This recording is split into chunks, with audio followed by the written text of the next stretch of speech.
পাইছি বাজান।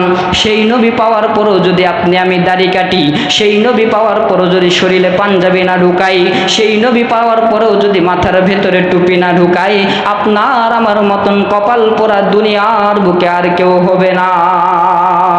বলেন তো বাবা, সেই নবীর মহব্বতে দাড়িটা রাখা যাবে? জোর আওয়াজ দিয়ে বলেন যাবে?